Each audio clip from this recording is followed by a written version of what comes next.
7 cara untuk berhenti daripada makan gula atau benda yang manis. Ni keputusan you kena buat sebab gula telah diiktiraf sebagai sebenarnya racun yang terselindung dalam badan kita.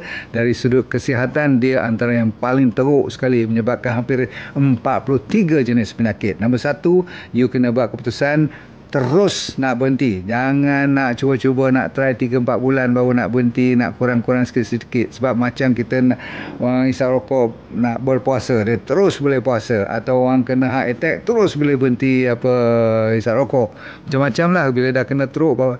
Jadi kali ni tak payah teruk, buat keputusan nak berhenti sekarang. Nombor 2, you ganti makanan yang you rasa manis ni, takut lapar dan sebagainya, dengan benda yang berprotein dan minyak yang baik-baik, good fat. Lepas tu you buat kerja lain supaya you tidak fokus pada makanan sahaja.